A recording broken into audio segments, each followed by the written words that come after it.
കാര്യത്തെ കിളിക്കൂടിൻ്റെ ഇനി വരാൻ പോകുന്ന ഒരു അടിപൊളി എപ്പിസോഡിൻ്റെ റിവ്യൂ ആണ് പറയാൻ പോകുന്നത്. ഇഷ്ടപ്പെട്ട ഈ ചാനൽ ഒന്ന് സബ്സ്ക്രൈബ് ചെയ്ത് സപ്പോർട്ട് ചെയ്യുക. അങ്ങനെ ഹരീഷും സുധീഷും ഒരു ജ്യോത്സ്യൻ്റെ അടുത്തോട്ടേക്ക് ചെന്നിരിക്കുകയാണ്. അവിടെ വലിയ തിരക്കാണ്. ആ സമയത്ത് സുധീഷ് ഹരീഷിനോട് പറയും, എന്താടാ ഇവിടെ വലിയ തിരക്കാണല്ലോ, എന്തിനാ ടോക്കനൊക്കെ, ഇതെന്താ ഹോസ്പിറ്റലാണോ എന്ന് ചോദിക്കണം. ആ സമയത്ത് ഹരീഷ് പറയും, ഇവിടെ നല്ല തിരക്കുള്ള ആണെന്ന് പറയണം. അപ്പോൾ സുധീഷ് ചോദിക്കും, നമ്മളുടെ ടോക്കൺ നമ്പർ എത്രയാണെന്ന്. അപ്പോൾ ഹരീഷ് പറയും 46 ആണെന്ന്. ഇനിയും 10 പേര് കഴിയണോ ചോദിക്കും സുധീഷ്. അപ്പോൾ ഹരീഷ് പറയും, അതെ, നിന്നോട് ഞാൻ പറഞ്ഞതല്ലേ ഒരു സാധാരണ ജ്യോത്സ്യൻ്റെ അടുത്തോട്ടേക്ക് പോകാം എന്ന്. അപ്പോൾ ഹരീഷ് പറയും, ഇതൊരു സാധാരണ ജ്യോത്സ്യൻ തന്നെയാണ്, ഇവിടെ ഇത്രയ്ക്ക് തിരക്ക് എനിക്കറിയില്ലായിരുന്നു എന്ന്. എങ്കിലും എന്താ ഇത്ര വലിയ തിരക്ക്, അതാണെങ്കിലോ ഉള്ളിലോട്ട് പോയവർ മണിക്കൂറുകൾ കഴിഞ്ഞിട്ടാണ് വരുന്നതെന്ന് പറയുന്നത്. ആ സമയത്ത് അവരുടെ അടുത്തിരിക്കുന്ന ഒരാൾ പറയും, എന്ത് ഇങ്ങനെയൊക്കെ പറയുന്നത്, ഞാനും ഇങ്ങനെയൊക്കെ പറഞ്ഞിരുന്നു, പക്ഷേ ആ ജ്യോത്സ്യൻ്റെ അടുത്ത് പറയുന്ന നമ്മൾ പറഞ്ഞത് അതേപടി നടക്കും. എൻ്റെ മകളുടെ കാര്യം അങ്ങനെ പറഞ്ഞതായിരുന്നു, കല്യാണം പെട്ടെന്ന് നടക്കാൻ, എൻ്റെ മകളുടെ കല്യാണം പെട്ടെന്ന് നടന്നു, അതുപോലെ അവളുടെ കുടുംബജീവിതം ഇപ്പം നല്ലതുപോലെയാണ് പോകുന്നത്. അങ്ങനെ ആയതുകൊണ്ട് ഞാൻ എൻ്റെ ഭാര്യയെയും കൂട്ടി ഇപ്പോൾ വന്നതാണ്, സാറും സാറിൻ്റെ ഭാര്യയെയും കൂട്ടി വാ എന്ന് പറയാണ് അദ്ദേഹം. സുധീഷ് ഹരീഷിനോട് ചോദിക്കും, എടാ എത്രയാണ് അവർ നോക്കുന്ന ഫീസ് എന്ന് ചോദിക്കണം. ആ സമയത്ത് ഹരീഷ് പറയും, അറിയില്ലടാ എത്രയാണെന്ന്. അപ്പോൾ അവരുടെ അടുത്തിരിക്കുന്ന ആൾ പറയും 2000 രൂപയാണെന്ന്. അപ്പോൾ 2000 രൂപ കൊടുത്താൽ എന്താ, നമ്മളെക്കുറിച്ചുള്ള എല്ലാ സത്യങ്ങളും അവർ തുറന്ന് പറയണം. അപ്പോൾ സുധീഷ് പറയും ഓക്കെ എന്ന് പറഞ്ഞുകൊണ്ട് ഹരീഷിനോട് പറയണേ, ഇതെന്താ ഇയാളെ പറ്റി വലിയ പുകഴ്ത്തി പറയുകയാണല്ലോ ഇയാളെന്ന് പറയണേ. അങ്ങനെ സുധീഷ് പറയും, ഇതുപോലുള്ള ഒരു ബിസിനസ് നമുക്കും തുടങ്ങിയാലോ, ഒരു 10 പേര് വന്നാൽ തന്നെ 50,000 രൂപയായില്ലേ പറയണം. അപ്പോൾ ഹരീഷ് പറയും, നിനക്ക് ഇതിനെക്കുറിച്ചൊക്കെ അറിയോ, നിനക്ക് ജ്യോത്സ്യമൊക്കെ അറിയോ ചോദിക്കുകയാണ് സുധീഷിനോട്. അപ്പോൾ സുധീഷ് പറയും, അതൊന്നും അറിയില്ലടാ പറയണമെങ്കിൽ നീ മിണ്ടാതെ അവിടെ നിൽക്കുമെന്ന് പറയണ ഹരീഷ്. പിന്നീട് ഹരീഷിനെയും സുധീഷിനെയും ആയിരിക്കും ജ്യോത്സ്യം വിളിക്കുന്നുണ്ട്. അങ്ങനെ ജ്യോത്സ്യൻ്റെ അടുത്തോട്ടേക്ക് അവർ പോകും. അങ്ങനെ സുധീഷിനെയും ഹരീഷിനെയും ടോക്കൺ വിളിക്കുകയാണ്. അങ്ങനെ വിളിച്ച് അവർ ജ്യോത്സ്യൻ്റെ അടുത്തോട്ടേക്ക് ചെല്ലുകയാണ്. അങ്ങനെ ജ്യോത്സ്യൻ്റെ അടുത്ത് ചെന്നതിന് ശേഷം ഹരീഷ് പറയുന്നുണ്ട്, ഞങ്ങളുടെ ഏട്ടന് കല്യാണക്കാര്യം ശരിയാവണം, അപ്പോൾ അതിന് വേണ്ടിയിട്ട് ജ്യോത്സ്യന് ഞങ്ങൾക്ക് ജാതകം എഴുതണം എന്ന് പറയുന്നത്. പെണ്ണിൻ്റെ വീട്ടുകാർ ചെറുക്കൻ്റെ ജാതകം ചോദിച്ചിട്ടുണ്ടെന്ന് പറയുന്നത്. ആ സമയത്ത് ജ്യോത്സ്യൻ പറയും, എങ്കിൽ നിങ്ങളുടെ ജാതകം തരികയെന്ന് പറയും. അപ്പോൾ സുധീഷ് പറയും, ഞങ്ങളുടെ ഏട്ടന് ജാതകമില്ല എന്ന് പറയാണ്. അപ്പോൾ ജ്യോത്സ്യൻ പറയും, എങ്കിൽ നിങ്ങളുടെ ഏട്ടൻ്റെ ജനിച്ച വർഷവും തീയതിയും സമയവും നാളൊക്കെ പറഞ്ഞു തരി, എങ്കിൽ ഞാൻ ജാതകം എഴുതി തരാമെന്ന് പറയും. അപ്പോൾ സുധീഷ് പറയും, വർഷം അറിയും പക്ഷേ സമയമൊന്നും അറിയില്ല എന്ന് പറയാണ്. അപ്പോൾ അതൊന്നും അറിയാതെ എങ്ങനെ ഞാൻ ജാതകം എഴുതുക എന്ന് ജ്യോത്സ്യൻ അവരോട് ചോദിക്കുക. അപ്പോൾ സുധീഷ് പറയും, നിങ്ങൾക്ക് ആഗസ്റ്റ് 23-ന് ഏറ്റവും നല്ല സമയം ഏതാണ് വെച്ചാൽ അത് എഴുതിക്കോളി എന്ന് പറയണം. അപ്പോൾ ജ്യോത്സ്യൻ പറയും, അങ്ങനെയൊന്നും എഴുതാൻ പറ്റില്ല, എനിക്ക് സമയം അറിഞ്ഞാൽ നല്ല എഴുതാൻ പറ്റുള്ളൂ എന്ന് പറയണം. ജ്യോത്സ്യൻ പറയും, എനിക്ക് സമയം അറിയാതെ എനിക്ക് ജാതകം എഴുതാൻ പറ്റില്ലെന്ന് പറയാം. അപ്പോൾ സുധീഷ് പറയും, ഡേറ്റ് വെച്ചിട്ട് നിങ്ങൾ നല്ലൊരു ജാതകം എഴുതുക എന്ന് പറയും.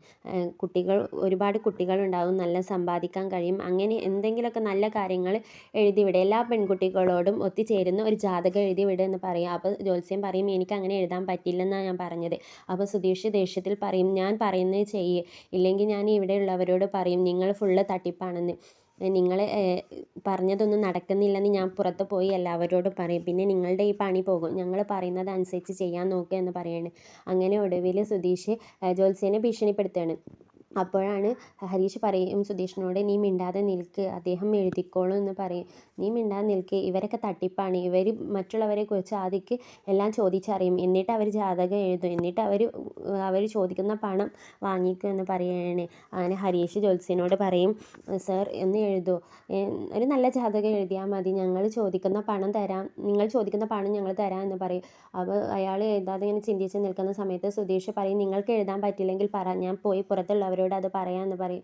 അതിനൊടുവിൽ ജ്യോത്സ്യന് ജാതകം എഴുതുകയാണ്. ജ്യോത്സ്യൻ ജാതകം എഴുതി അവരുടെ കയ്യിൽ കൊടുത്തതിന് ശേഷം സുധീഷ് ചോദിക്കും, ഞാൻ പറഞ്ഞതുപോലെ എഴുതില്ലേ, കുറേ കുട്ടികൾ പിറക്കും, അതുപോലെ എല്ലാം ഇതിനോട് മാച്ച് ആകുന്നതല്ലേ എഴുതിയിരിക്കുന്നു ചോദിക്കും. അപ്പോൾ ജ്യോത്സ്യൻ തലയാട്ടും.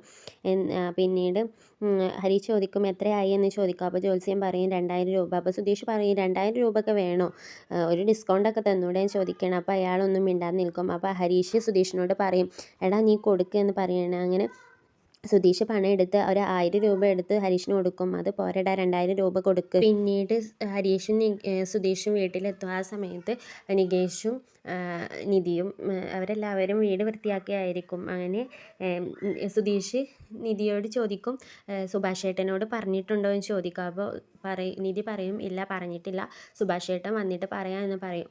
അപ്പോൾ നികേഷ് പറയും ഏട്ടത്തി തന്നെ പറഞ്ഞോണ്ടി എങ്കിലേ ഏട്ടന് ദേഷ്യപ്പെടാതെ ഇരിക്കുള്ളൂ എന്ന് പറയും. അങ്ങനെ നിധി പറയും ഞാൻ പറയാം എന്ന് പറയും. അപ്പോൾ സുധീഷ് പറയും നിധി പറഞ്ഞാൽ ഏട്ടൻ ദേഷ്യപ്പെടില്ലല്ലോ എന്ന് പറയണേ. അങ്ങനെ പിന്നീട് സുധീഷ് പറയുന്നുണ്ട് ഏട്ടനിക്ക് ഇഷ്ടപ്പെടണം, അതുപോലെ പെൺകുട്ടിയെ ഇഷ്ടപ്പെടണം, പെൺകുട്ടിയുടെ വീട്ടുകാരെ ഇഷ്ടപ്പെടണം, അങ്ങനെ എല്ലാതും ഇഷ്ടപ്പെടണം, എങ്കിൽ മാത്രമേ ഈ കല്യാണം നടത്തുകയുള്ളൂ എന്ന് പറയണം. അപ്പോൾ നിധി പറയും അത് തന്നെ നടത്തുകയുള്ളൂ, അല്ലാതെ ഏട്ടനെ വന്ന് കണ്ടുപാട് നാളെ തന്നെ കല്യാണം നടത്തണം എന്നല്ല ഞാൻ പറഞ്ഞത് എന്ന് ദേഷ്യപ്പെടുകയാണ് നിധി സുധീഷിനോട്. പിന്നീട് ഹരീഷ് സുഭാഷിനെയും കൊണ്ട് വരികയാണ്. സുഭാഷ് പേടിച്ചുകൊണ്ടായിരിക്കും വീട്ടിലോട്ട് വരുന്നത്. വന്നതിന് ശേഷം സുഭാഷ് നിധിയോട് ചോദിക്കും എന്താ മോളെ പ്രശ്നം, എന്തെങ്കിലും പ്രശ്നമുണ്ടോ ചോദിക്കും. അപ്പോൾ നിധി പറയും ഒരു പ്രശ്നവും ഇല്ല ഏട്ടാ എന്ന് പറയാണ്. അപ്പോൾ സുഭാഷ്